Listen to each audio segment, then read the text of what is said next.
तो कुछ दोस्तों ने आग्रह किया कि आप गाइडेड मेडिटेशन का एक वीडियो बनाइए। तो गाइडेड मेडिटेशन का भी वीडियो बनाएंगे। वैसे इस वीडियो में भी थोड़ा सा 2-4 मिनट का एक गाइडेड मेडिटेशन दे देंगे, लेकिन ध्यान के निर्देश से पहले मैंने सोचा थोड़ा सा मैं इस बारे में और बातचीत कर लूँ। एक तो इस बारे में बातचीत कर लूँ, जैसे हम अभी पिछले कुछ वीडियोस में कह रहे हैं कि ध्यान के बारे में ना बहुत सारी मिसअंडरस्टैंडिंग है। अब एक सज्जन का मेरे पास 2-3 बार कमेंट आ गया कि आप ऑरा के बारे में कुछ कहिए, ऑरा को कैसे बड़ा करना है। किसी सज्जन ने कहा कि आप कह रहे हैं कि उसको नेगेटिव थॉट आए तो उसको रिप्लेस कर देना है, लेकिन विपश्यना में तो कह रहे थे कि वो संवेदना के रूप में, सेंसेशन के रूप में बॉडी में आता है, उसको देखो। कुछ मित्रों के कुछ और प्रश्न थे। तो जो ऑरा बॉडी वाला है, ऑरा क्या है? वो कह रहे हैं कि एक एनर्जी फील्ड है हमारे बॉडी के चारों ओर। भी साइंटिस्ट भी कह रहे हैं ये एनर्जी फील्ड कैसे काम करता है। तो इसको ये समझ लें साधारण भाषा में कि ये एक तरह का शरीर का कवच समझ लें इसको, या कुछ लोग कहते हैं कि प्रकाश का शरीर है। कुछ लोग कहते हैं कि जो ऑरा बॉडी है, पहले जो भी डिजीज़ हैं, जो भी रोग हैं, वो उसमें आता है और फिर हमारी बॉडी में आता है। तो अगर वही एकदम क्लियर हो, वही उसको दूर कर दे तो वो नहीं आएगा। तो बहुत सारी थेरीज हैं, पता नहीं उसमें से क्या सच्चाई है, लेकिन ये सही है कि अगर आप अपने मन को ठीक रखें, अपने मन को निर्मल रखें, तो ऑरा अपने आप ठीक हो जाएगा। तो ऑरा में तो इतना ही है, इससे ज़्यादा हमें पता भी नहीं है। अच्छा, जिन्होंने कहा कि आप कह रहे हैं कि पॉजिटिव से रिप्लेस कर दीजिए नेगेटिव को, तो विपश्यना में तो ये कहते हैं। तो मुझे ऐसा तो याद आ नहीं रहा कि गोयनका जी ऐसे कह रहे हों कि नहीं, जो नेगेटिव है तो रहने दो उसको, कोई बात नहीं। उन्होंने हाँ ये कहा होगा, डिस्कोर्सेज में ये कहा होगा कि भाई जो द्वेष के जो संस्कार हैं, जब द्वेष जागता है तो वो किस रूप में आता है? वो ग्रॉस सेंसेशंस के रूप में बॉडी में आएगा। राग जाएगा तो वो सडल सेंसेशंस के रूप में आएगा, क्योंकि राग की जो सेंसेशन है वो डिसएग्रीएबल नहीं है, वो पेनफुल नहीं है, वो तो अच्छी है, सेंसेशन तो अच्छी है, लेकिन ले वो गलत तरफ जा रही है, ये कहा होगा। अच्छा, फिर कई चीज़ों में ना हमको संदर्भ देखना पड़ेगा। जैसे किसी मित्र ने एक सवाल किया कि ये सज्जन तो सांस देखने की बात कर रहे हैं कि सांस देखिए। अरे सांस नहीं है भैया, मन ही वासना है। तो ये तो खुद ही कंफ्यूज्ड है। तो मैंने उनसे उनके कमेंट में कहा कि मंगल हो आपका। तो फिर वो कह रहे कैसे मंगल होगा? मैंने कहा भाई ध्यान करो। देखिए, जब आप कोई बात सुन लेते हैं कहीं, चाहे वो बुद्ध ने कही हो, किसी और संत ने कही हो, और जब आपको संदर्भ पता नहीं है, एक किस रेफरेंस में बात कही है, तो वहाँ फिर कन्फ्यूजन शुरू हो जाता है। तब आप वो बात पकड़ के बैठ जाते हैं, उसने ऐसा कहा, और आप उस पर लड़ने लगते हैं। ये नहीं देखते कोई किस संदर्भ में कहा। लेकिन बुद्ध से बहुत बार लोगों ने कहा कि जी भंते जी थोड़ा संक्षेप में हमको ध्यान सिखा दीजिए, हमारे पास तो इतना समय है नहीं। उन्होंने कहा ठीक है। अब वो कई बार इतना डिफरेंट होगा कि अगर आप उसको पकड़ने लगे तो आप कहेंगे अरे यार बुद्ध तो ये यहाँ तो ये कह रहे हैं और वहाँ वो कह रहे हैं। जैसे धम्मपद में एक वर्ष है, किसी ने पूछा कि भंते हमको संक्षेप में बता दीजिए। बोले ठीक है जी। तो एक वर्ष है कि सब पापस्य अकरणं कुशलस्य उपसंपदा सचित्त परयोदपनं एतं बुद्धान शासनं। एतं बुद्धान शासनं, उन्होंने ये नहीं कहा कि इस बुद्ध की, सारे बुद्धों की ये देशना है। सारे बुद्ध यही बताएंगे कि सब पापस्सकरणं, सारे पापों से दूर रहें। अब कैसे रहेंगे? तो 5 शील आ गए। 5 शील का पालन करेंगे तो आप ज़्यादातर पापों से दूर रहेंगे। कुशलस्य उपसंपदा, और आप कुशल कर्म करते रहें। क्या है कुशल कर्म? मैत्री जगाएं, करुणा जगाएं, मुदिता जगाएं, उपेक्षा जगाएं, दान दें, लोगों की मदद करें, अच्छे विचार पैदा करें। तो ये क्या है? ये कुशल संपदा है। आप ज़्यादा से ज़्यादा इन चीज़ों का प्रयोग करें, इन इमोशंस का प्रयोग करें, इन इमोशंस को आने दें। जो दुष्टता के विचार हैं उनको आप त्याग दें। कुशलस्योपसंपदा सचित्त परयोदपनं, और चित्त को आप एकदम निर्मल बनाए रखें, उसको आप एकदम क्लीन रखें, साफ रखें। कैसे रखेंगे? तो वहाँ ध्यान आ गया। तो बात वही आ गई, उस शील समाधि प्रज्ञा की बात आ गई। उन्होंने संक्षेप में बता दिया। अब उस सूत्र को आप डिकोड कर लीजिए, तो फिर आप बुद्ध का सारा मार्ग इसी वर्ष में आ जाएगा। लेकिन एक दूसरे समय में बुद्ध कहते हैं, जब एक बहुत बुजुर्ग व्यक्ति उनके पास जाते हैं जिन्होंने बहुत साधना की और जो अपने को समझते हैं अरंत है, लेकिन उनको पता चलता है वो अरंत नहीं है। बुद्ध के पास जाते हैं, देशना लेते हैं, चलते हुए। बुद्ध उस समय भिक्षाटन के लिए जा रहे हैं। वो कह रहे नहीं, मेरे को अभी चाहिए। बुद्ध ने कहा ठीक है। उन्होंने देखा उसका मानस, अरे ये तो तैयार है, ये तो पका हुआ साधक है, और ये तो जाने वाला है, मतलब शरीर छोड़ने वाला है, इसके पास ज़्यादा समय नहीं है। तो उन्होंने क्या कहा? सुते सुतमत्तं भविष्यति, दिट्ठे दिट्ठमत्तं भविष्यति, यानी जब देखना हो तो सिर्फ देखना हो, सुनना हो तो सिर्फ सुनना हो। अब इन सूत्रों को हम पकड़ लें कि अच्छा बुद्ध ने कहा सिर्फ देखना हो, यार वहाँ तो ये कह रहे हैं कि शील समाधि प्रज्ञा, यहाँ कह रहे हैं बस देखना हो देख लो, बस इससे हो जाएगा। तो अब यहाँ संदर्भ देखना पड़ेगा, रेफरेंस देखना पड़ेगा, कहाँ कह रहे हैं, क्या कह रहे हैं। अब एक कोई नया अगर कोई व्यक्ति आ जाता, वो कहता है बनते मेरे को बताइए, और उसको कह देते कि सुनने में सिर्फ सुनना हो, तो उसको क्या पता चलेगा? भाई कुछ भी नहीं पता चलेगा। सुनने में क्या सुनना हो, क्या कह रहे हैं? तो सुनने में सुनने से क्या मतलब है? सुनने में सुनने से मतलब ये है कि जजमेंट जो आगे जो विचार चलता है, जो वेदना शरीर में होती है, और उस वेदना के आधार पे जो मूल्यांकन संज्ञा करती है, यानी परसेप्शन करता है, उसके आधार पे जो संस्कार बनता है, ये ख़त्म हो जाए। ख़त्म, बस देखना है, ख़त्म कहानी, उससे आगे कुछ चल ही नहीं रहा है। तो भैया ने उसको कुछ मिनट किया, वो अरंत हो गया।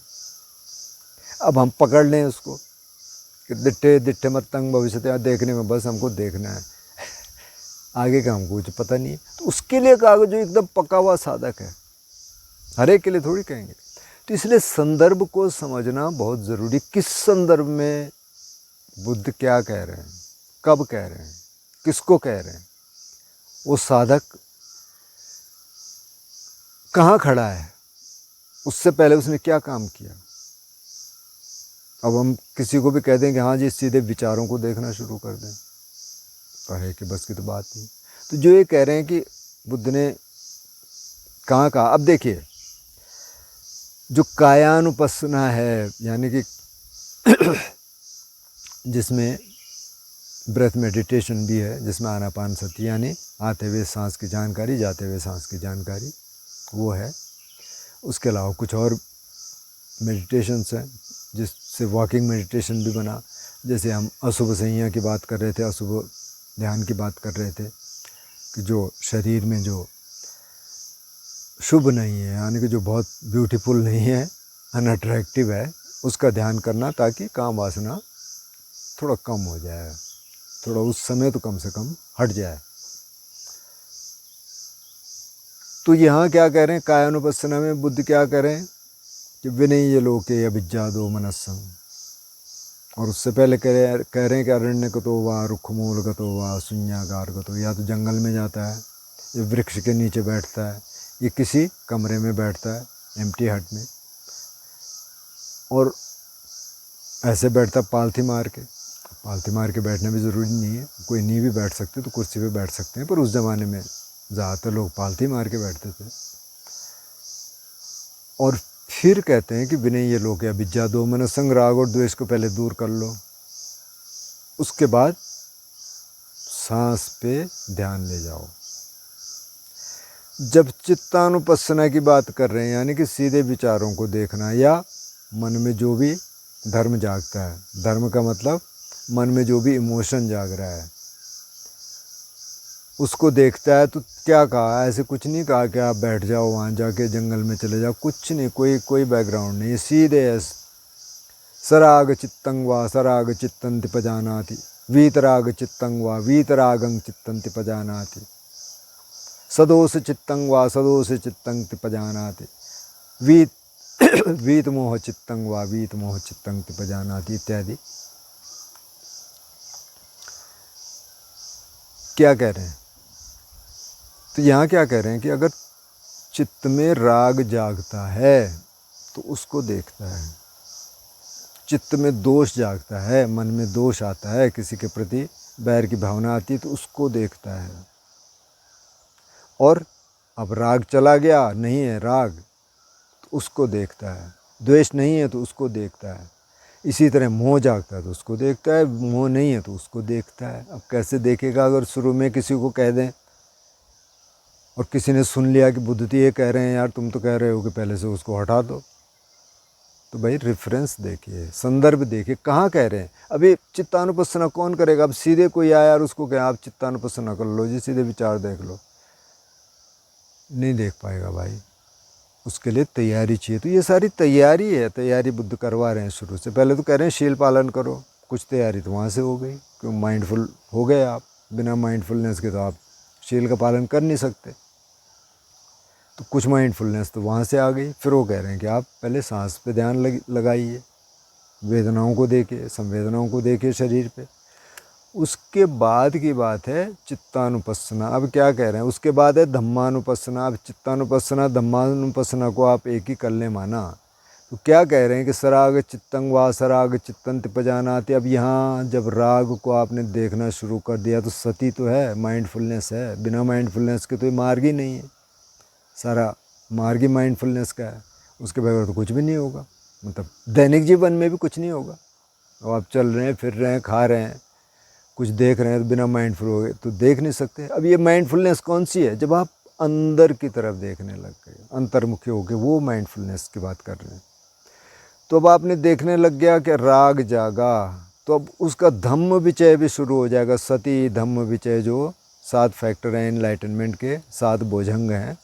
धम्म विचय का क्या मतलब हुआ कि आप उसके टुकड़े करके देखने लग गए, इन्वेस्टिगेशन करने लग गए, ये राग कहाँ से जागा, क्या ओरिजिन है, क्या ऑब्जेक्ट है, क्यों आ रहा है।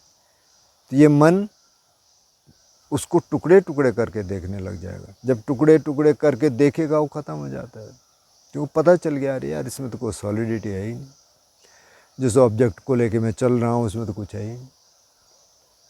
तो अब साधक इस लायक हो गया। अब शुरू में साधक ने ये कहीं सुन लिया कि सराग चित्तं वा सराग चित्तंति पजानाति, अरे बुद्ध तो ये कह रहे हैं कि उसको देखो, बस कुछ नहीं, कैसे देखेगा भाई। इसीलिए मैं बार बार कहता हूँ कि अद्वैती कहते हैं कि बस देखना है। अरे कहाँ से देखना है भैया, तैयारी कहाँ है। अब जो भैया को दिया जो सूत्र, उसकी तैयारी थी, इसलिए उसको वो सूत्र दिया, दूसरे को नहीं दिया। अच्छा, कई बार लोगों ने पूछा बुद्ध से कि जी आप संक्षेप में बताए, तो उन्होंने कहा दान, शील और भावना। पहले दान, पहले देना सीखो, क्योंकि कोई भी दे सकता है, उसके लिए किसी तैयारी की ज़रूरत नहीं। आपके पास है आप दे दो, नहीं भी है तो भी दे सकते हैं, मतलब किसी की मदद कर सकते हैं। आज के ज़माने में कोई बुजुर्ग व्यक्ति खड़ा है, माने कोई ब्लाइंड है खड़ा हुआ, इस रोड पे क्रॉस नहीं कर पा रहा, आपने देख लिया, आप थोड़ा टाइम दीजिए उसको, चलो मैं आपको पार करवा देता हूँ। कोई बच्चे खड़े हैं नहीं कर पा रहे, आप पार करवा दीजिए। कुछ और बहुत सारी स्थितियाँ होती हैं जीवन में, तो यहाँ क्या है, ये भी दान है। आप अपना समय दे रहे हैं, किसी की मदद कर रहे हैं, ये दान है। ज़रूरी नहीं है कि आपका पास रुपया पैसा हो, चीज़ें हो तो उसी का दान है, नहीं भाई। ये इंटेंशन क्या है आपका ना, आप मदद करना चाहते हैं और नहीं भी कर पाए माना, लेकिन आपकी इंटेंशन है, आप मदद करना चाहते हैं। आप माना बस में बैठे हैं और किसी को देख रहे हैं कि यार इसको मदद की ज़रूरत है, आप उतर के तो नहीं कर सकते ना। आप ड्राइवर को बोल तो नहीं सकते कि हाँ जी रोक भाई, पहले मैं उसको करके आता हूँ, तो फिर तो आप सफ़र ही नहीं कर पाएंगे। लेकिन आपकी इंटेंशन है तो वो भी अच्छा है, क्योंकि इंटेंशन है, आपकी चेतना है। तो बुद्ध ने कहा दानशील भावना, पहले दान देना शुरू कर दो, उसके बाद शील का पालन करो। और भावना का मतलब मेडिटेशन, भावना का मतलब ध्यान, भावना का मतलब उसको कल्टीवेशन, उसको बढ़ाना है। तो किस किस को, सिर्फ ध्यान मतलब बैठने वाला नहीं, बल्कि दान के, जो दान देने की आपकी इच्छा है उसको भी बढ़ाना है, जो शील पालन करने की इच्छा है उसको भी बढ़ाना है, और ध्यान भी करना है। अच्छा, फिर कहीं बुद्ध ने कहा शील समाधि प्रज्ञा, उसमें दान नहीं कहा। अब किसको कहा भैया, जो पहले से दान देने लग गया उसको कहा गया अब शील तो ज़्यादा जोर दो, समाधि का अभ्यास करो और प्रज्ञा को डेवलप करो, प्रज्ञा का विकास करो, क्योंकि ये साधक अब थोड़ा और तैयार हो गया। तो संदर्भ देख के बात करनी पड़ेगी। ऐसे नहीं होता कि सुनी सुनाई बात उधर से सुन ले आ रहे हो, तो ये कहा होगा, कई बार गलत भी कहा होगा, क्योंकि एक वेबसाइट देखना, फेक बुद्धा कोट्स, किसी भिक्षु ने ये वेबसाइट बनाई कि उसमें कितने फेक कोट्स हैं जो बुद्ध ने नहीं बोला, बुद्ध के नाम पे चल रहे हैं, और सैकड़ों हैं। मैं बड़ा हैरान हो गया देख के, मैंने अरे बाप रे, इतने सारे। तो बहुत सारा चल रहा होगा मार्केट में, पता नहीं क्या क्या है। सबको आप उस पर यकीन मत करिए, यहाँ तक कि जो मैं कह रहा हूँ यकीन मत करिए, देख लीजिए, क्रॉस चेक करिए क्या कह रहे हैं, कब कह रहे हैं, कोई भी कह रहा है। और संदर्भ क्या है, संदर्भ किस संदर्भ में बात कही। तो अब ये जब आनापान या जो बेसिक मेडिटेशन है, और ये बेसिक नहीं है, ये आगे तक भी है, क्योंकि आनापान सती सूत्र में तो 16 स्टेप्स हैं, और जो सतिपट्ठान में जो आनापान की बात करते हैं उसमें 4 स्टेप हैं। लेकिन वो कहते हैं कि अगर आनापान आप कर रहे हैं तो आप पूरी साधना इसमें आ गई, जितने हैं, कायानुपස්සना, वेदनानुपස්සना, चित्तानुपස්සना, धम्मानुपස්සना, ये चारों जो विपස්සनाएँ हैं सब आनापान में आ गए। जो आनापान सती सूत्र है, आप देख लेना, इंटरनेट पे है, यूट्यूब पे है, तो उसको आप देख सकते हैं। तो इसमें रेफरेंस देखने बहुत ज़रूरी है। अब कई लोग तो कमेंट कर देंगे, मतलब कई लोगों की आदत होती है करने की, बिना किसी जाने बूझे वो आएंगे। अभी तो इस चैनल को ज़्यादा लोग जानते नहीं हैं, पर मैं और जगह भी देखता हूँ, जैसे आनंद सर के चैनल पे कुछ भी कोई उठ पटांग कह देगा, वो कहते रहते हैं, उससे कोई फ़र्क नहीं पड़ता। उसमें मैं एक कहानी आपको सुना देता हूँ। तो जो बुद्धिस्ट परंपरा में एक वर्षावास होता है, वर्षावास का मतलब 3-4 महीने का, 3 महीने स्ट्रिक्ट है, 1 महीना थोड़ा इतना स्ट्रिक्ट नहीं है, पर 3 महीने आपको वहीं रहना पड़ता है जहाँ आप वर्षावास कर रहे हैं। और कुछ भिक्षुओं के साथ, बुद्ध के ज़माने में ऐसा होता था, शायद अब भी ऐसा होता होगा। तो कुछ भिक्षु चले गए और वहाँ वर्षावास करें, 3 महीने वहीं रहेंगे, वहीं से भिक्षा लेंगे। तो पहले से थोड़ा तैयारी होती है कि भाई किस गांव में जाएं, वहाँ भिक्षा मिलेगी कि नहीं मिलेगी आसपास, क्योंकि वर्षा है, उसमें आप ज़्यादा तो घूम फिर नहीं सकते। ऐसा तो नहीं है कि 10 किलोमीटर आप जाके भिक्षा मांग लें, और फिर ऐसे नहीं, मतलब आसपास मिल जाए आपको, वहीं रहेंगे। फिर गृहस्थ भी आपके पास आएंगे, और गृहस्थ भी ध्यान सीखेंगे, उनको भी ध्यान सिखाना है, क्योंकि रोज़ आप उनसे भिक्षा ले रहे हैं, उनसे खा रहे हैं, तो आपके पास, बुद्ध कहते हैं कि ये आपके प्रति उधार है। आप उधार को कैसे चुकाएंगे, क्योंकि आप वापस देंगे, ध्यान सिखाएंगे। तो एक भिक्षु बुद्ध के पास आए, बोले बंते जी, मैं उस जगह, हम मतलब कुछ लोग वहाँ जा रहे हैं, तो आप हमको ध्यान का आलम्बन दे दीजिए, क्या करना है हम वहाँ करेंगे। ऐसे ध्यान सिखाया जाता था। अब मतलब ये भिक्षु पहले से तो ध्यान कर रहे हैं, पर वो कह रहे हैं कि इस वर्षावास के लिए कोई विशेष ऑब्जेक्ट है, क्योंकि बुद्ध ने तो बहुत सारी चीज़ों पे ध्यान, मतलब बहुत सारे ऑब्जेक्ट पे ध्यान करना सिखाया ना, 20 से ज़्यादा ऑब्जेक्ट हैं। मतलब कायानुपස්සना, वेदनानुपස්සना, चित्तानुपස්සना, धम्मानुपස්සना, तुम कह रहे हैं, लेकिन इसमें से बहुत ज़्यादा है, इसी में बहुत है। कायानुपස්සना में कई प्रकार हैं, उनका जिक्र करेंगे धीरे धीरे। बोले ठीक है। तो बोले कहाँ जा रहे हो तुम? उन्होंने किसी जगह का नाम लिया। तो बुद्ध ने कहा यार वहाँ के लोग तो बहुत रफ हैं, मतलब अनफ्रेंडली हैं, दोस्त मतलब मित्रवत व्यवहार नहीं करते, बल्कि थोड़ा सा हो सकता है कि क्रूरता भी कर लें। तो बोले भंते जी कोई बात नहीं, वो अपशब्द कहेंगे तो मैं कम से कम ये तो कहूँगा कि यार एक ज़्यादा गाली गलौज तो नहीं कर रहे। तो बोले अच्छा। बोले यार अगर वो गाली गलौज करना शुरू कर दें तब तुम क्या करोगे? बोले भंते जी फिर भी मैं कहूँगा कि ये लोग तो बहुत अच्छे हैं, ये कम से कम गाली गलौज ही कर रहे हैं, कम से कम मारपीट तो नहीं कर रहे। बोले अच्छा। बोले यार अगर ये मारपीट भी करने लग जाएं वो लोग तो तब क्या करोगे? बोले बंते जी मैं फिर भी कहूँगा कि ये लोग तो बहुत अच्छे हैं, कम से कम मारपीट ही कर रहे हैं, मेरे हाथ पैर तो नहीं तोड़ रहे। बोले यार अगर तुम्हारे हाथ पैर भी तोड़ने लग जाएं तो तब तुम क्या करोगे? बोले बंते जी मैं फिर भी कहूँगा कि लोग बहुत अच्छे हैं, कम से कम मेरे को जान से तो नहीं मार रहे। बोले यार अगर तुमको जान से मारने लग जाए तब क्या सोचोगे तुम, तब क्या करोगे? बोले बंते जी मैं फिर भी कहूँगा कि ये लोग बहुत अच्छे हैं, कई लोग तो आत्महत्या करने के लिए जो है फांसी से लटक जाते हैं, नसें काट लेते हैं, तो ये लोग तो मतलब वो काम कर दे रहे हैं, तो ये लोग फिर भी अच्छे हैं। तो बुद्ध ने कहा तुम जा सकते हो, अगर तुम में इतनी पेशेंस है, इतनी धैर्य है, तो तुम जाओ, तुम वहाँ ध्यान कर लोगे। तो अब कहने का मतलब ये है कि अब बहुत सारे लोग, अब कौन, ये तो ओपन स्पेस है, ओपन प्लेटफॉर्म है, कोई कुछ भी कह सकता है। जितनी गालियाँ इंटरनेट पे दी जाती हैं उतने तो सामने दी नहीं जा सकती, क्योंकि इसमें तो आप छुपे हुए हैं, कोई किसी को कुछ पता नहीं है कौन कहाँ है। लेकिन अब जो थोड़ा सा सेंसिबल हैं या आप सेंसिबल होना चाहते हैं, तो ऐसा तो फालतू का क्यों बोलना है किसी को? मैं इसी की बात नहीं कर रहा हूँ, कहीं भी, है ना? क्योंकि उसको अगर आप समझेंगे तो वो आपका अंदर का इरिटेशन है जिसको आप अभिव्यक्त करते हैं इंटरनेट पे। तो अच्छा ये थोड़ा ध्यान करना शुरू कर दीजिए और उससे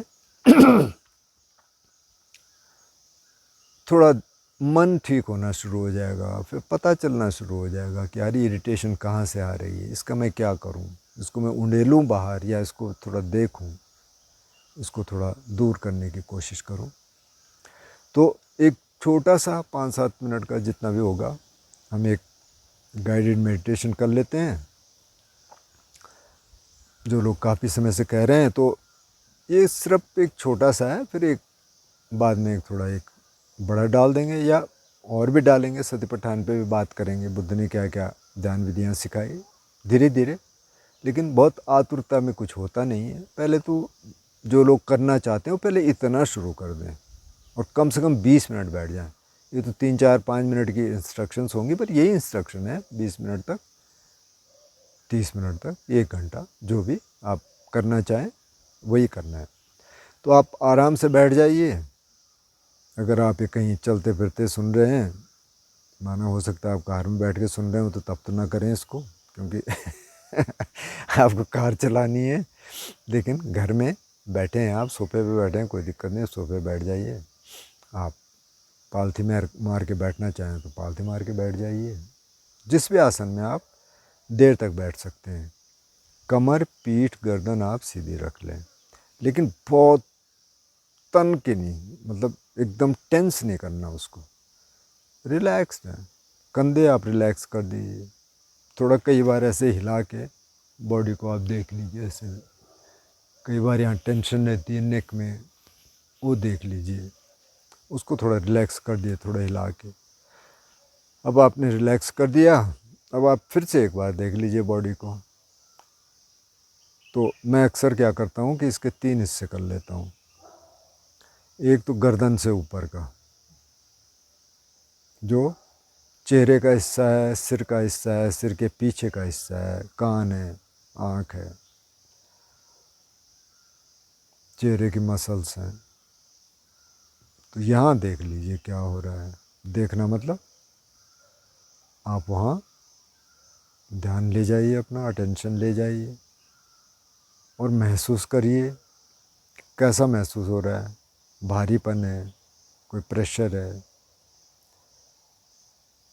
किसी तरह का सूक्ष्म संवेदना है, मतलब कि कोई टिंगलिंग हो रही है, कोई गर्मी लग रही है, कोई सर्दी लग रही है, जो भी, मतलब वो महसूस हो रहा है। महसूस तभी होगा जब उसमें किसी प्रकार की सेंसेशन होगी, संवेदना होगी, जिसको बुद्ध ने वेदना कहा। तो उसको देख ले। गर्दन से ऊपर पूरा सिर, चेहरा, पीछे का हिस्सा गर्दन का।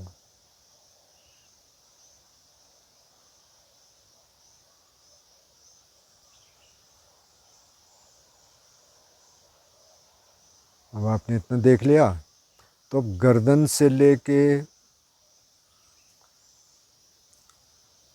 आप शोल्डर्स पे, कंधों पे आ जाइए। कंधों से सारा हाथ, यानी ऊपर की भुजा, नीचे की भुजा, अपर आर्म, लोअर आर्म और हथेलियों तक, उंगलियों तक, ये सारा हिस्सा प्लस पीठ का हिस्सा पूरा, अपर बैक, लोअर बैक और नीचे तक, कमर तक। इसी तरह से आगे का हिस्सा यानी छाती, उसके बीच का हिस्सा, सोलर प्लेक्सस वाला जहाँ दिल है इसके आसपास, और नीचे तक, नाभि के नीचे तक। इन पूरे हिस्सों को आप देख लीजिए, यहाँ क्या हो रहा है। तो कंधों में क्या हो रहा है,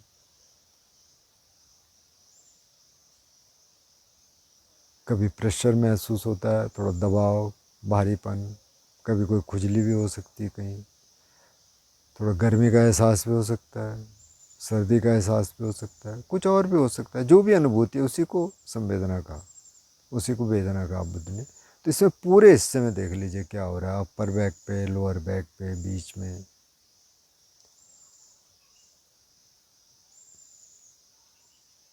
इसी तरह छाती पे, पेट पे, नाभि के आसपास, उसके नीचे, इन सारे हिस्सों में आप देख लीजिए क्या हो रहा है। तो जब आप अकेले करें तो 1 मिनट का टाइम दे दें इसको। 1 मिनट आपने ऊपर देखा, 1 मिनट आपने नीचे देखा इधर। और अब कमर से नीचे का हिस्सा, तो पीछे का हिप्स हैं, थाइज हैं, जांघें, उसके बाद घुटने, उसके बाद पिंडलियाँ, उसके नीचे पैर, टोज़, जो पैर की उंगलियां हैं, नीचे सोल है,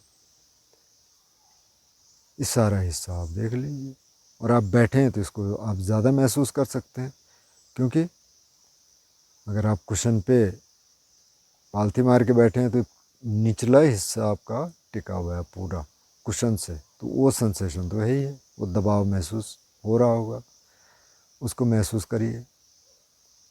हाथ आपके ज़मीन में होंगे या गोद में होंगे या आपके जांघों पे होंगे, उसको आप महसूस कर सकते हैं। इसको महसूस करिए। पैर के तलवों में क्या हो रहा है, कई बार वहाँ ज़्यादा अच्छी तरह से महसूस हो जाता है, वहाँ महसूस करिए क्या हो रहा है। कई बार गर्मी महसूस हो सकती है, कई बार टिंगलिंग सेंसेशन हो सकती है महसूस। अब आपने कुछ देर इसको देखा, अब आप पूरे शरीर को देखिए, पूरा शरीर का वज़न महसूस करिए ज़मीन पे। आप ज़मीन पे बैठे हैं या चेयर पे बैठे हैं, आप इसको पूरा महसूस करिए, ऊपर से नीचे तक क्या हो रहा है, सारा वज़न महसूस करते। अब बॉडी अवेयरनेस अब में आप आ जाइए, पूरे शरीर की अवेयरनेस है, पूरे शरीर को आप जान रहे हैं, पूरे शरीर की जागरूकता है। और अब आप सांस पे ध्यान दे आइए, यानी बॉडी अवेयरनेस तो है ही है, शरीर में जो कुछ हो रहा है वो तो आप देख ही रहे हैं, पूरे शरीर को आप महसूस कर रहे हैं, उसका वेट, उसका वज़न महसूस कर रहे हैं, लेकिन आप सांस को भी देख रहे हैं। तो अब आप सांस को देखना शुरू कर दीजिए। तो सांस अंदर आया, सांस बाहर गया, सांस अंदर आया तो आप जानते हैं कि सांस अंदर आया, सांस बाहर आया तो आप जानते हैं कि सांस बाहर आया। अब अगर लंबा सांस है तो ये भी जानते हैं कि लंबा सांस अंदर आया, लंबा सांस बाहर आए तो ये भी जानते हैं कि लंबा सांस बाहर आया। इसी तरह अगर सांस छोटा हो जाए उसको भी जानते हैं। तो अंदर जाते हुए सांस की जानकारी, बाहर जाते हुए सांस की जानकारी। जब आप सांस को देखना शुरू करेंगे तो ये भी देखेंगे कि जो सांस अंदर गया तो थोड़ा ठंडा महसूस हुआ, जो सांस बाहर निकला तो थोड़ा गर्म महसूस हुआ। कहाँ? नासिका के अंदर, नॉस्ट्रिल्स के अंदर। और ज़्यादातर जब हम सांस पे ध्यान करते हैं तो ज़्यादातर अटेंशन वहीं जाता है, नासिका के आसपास, यानी नॉस्ट्रिल्स के आसपास, जहाँ से सांस अंदर जाता है, जहाँ से बाहर निकलता है। तो आप सांस को देखिए, सांस पे ध्यान ले जाइए, सांस पे अटेंशन ले जाइए। अंदर जाता हुआ सांस, बाहर जाता हुआ सांस।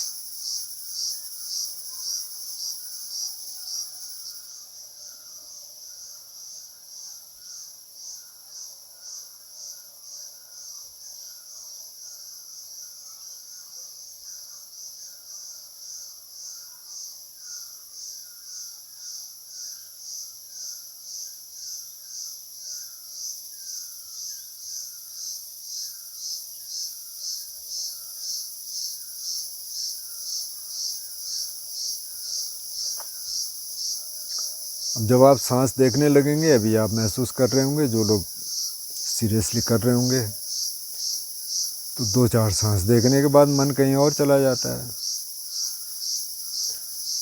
तो मन कहाँ जाता है? या तो पीछे की बातें सुनने लगता है, पीछे की बातों में चला जाता है, या तो आगे की प्लानिंग्स में चला जाता है। 2 ही क्षेत्र हैं। और हम उसको कहते हैं कि नहीं, यहाँ रह भाई, थोड़ा सांस देखना है। तो उसमें जैसे ही पता चले, आप मुस्कुराइए अंदर ही अंदर, उसको वापस ले आइए कि थोड़ी देर आप सांस देख लो।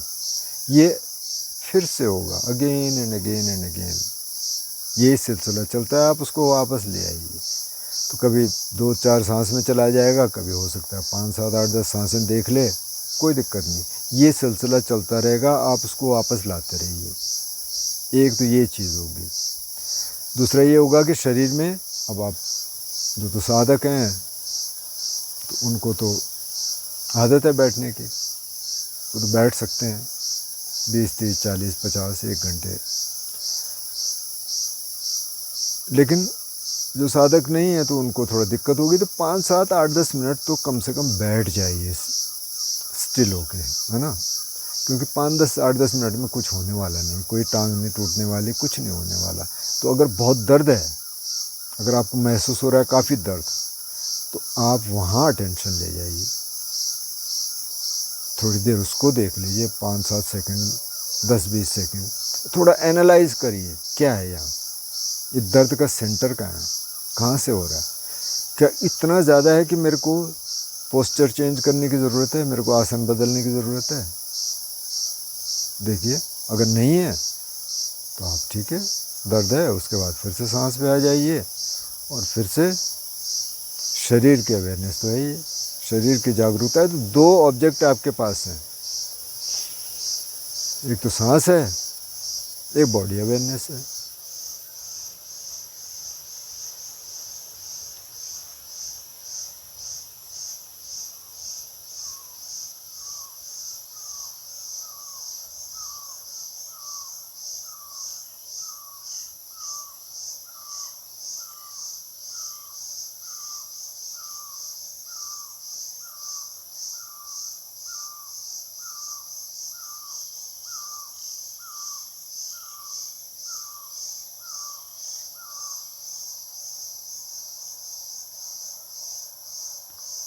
फिर से ध्यान कहीं और चला जाएगा, मन आपको कहीं और ले जाएगा। जैसे याद आए आप उसको वापस ले आइए, लेकिन किसी चीज़ को पुश मत करिए। कई बार कैसे ऐसे विचार आ जाते हैं जो आपको अच्छे नहीं लगते, आप कहते हैं अरे यार मेरे विचार इतने गंदे कैसे हैं। तो आपके विचार हैं ही नहीं, वो दिमाग का मैकेनिज़्म है, ब्रेन का मैकेनिज़्म है, वो चीज़ों को लाता रहता है, मतलब फेंकता रहता है इधर से उधर, उधर से उधर। बस उसको आप इग्नोर करके इधर आ जाइए, उसको ना तो बुरा मानिए ना भला मानिए, और आप फिर से सांस पे आ जाइए। तो इस तरह से आप जितने भी टाइम करना चाहें उसको 10 मिनट कर सकते हैं, 20 मिनट कर सकते हैं। शुरुआत में अगर 10-15 मिनट भी कर दें, जो एकदम शुरुआत कर रहे हैं, तो वो भी ठीक है, लेकिन उसको कंसिस्टेंटली करें, मतलब रोज़ करें। 10 मिनट बैठना है या 20-15 मिनट बैठना है, कम से कम 20 मिनट तक ले जाइए धीरे धीरे। और इसमें कोई प्रश्न होंगे तो फिर उसका कुछ मैकेनिज़्म रखेंगे कि आपके प्रश्नों का, सिर्फ साधना संबंधी प्रश्नों का उत्तर दें कभी किसी वीडियो में।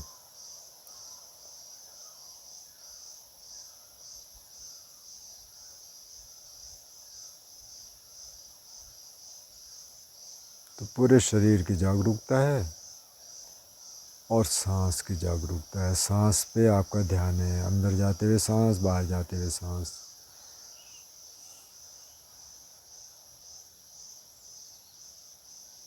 तो कभी एक ऑब्जेक्ट पे, मतलब कभी सांस पे ज़्यादा ध्यान रहेगा, कभी शरीर पे ज़्यादा ध्यान रहेगा, वो ठीक है, वो स्विच होता रहेगा, कोई दिक्कत नहीं है।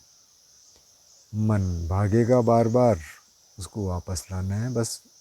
ये अगर आपने कर लिया कि अगर 5, 7, 8, 10 सांसें आपने देख ली बिना मन के भागे हुए, तो बहुत बड़ी अचीवमेंट है। और कई बार क्या होता है कि मन कहीं जाना चाह रहा है और आप सांस भी देख रहे हैं, तो कई बार वो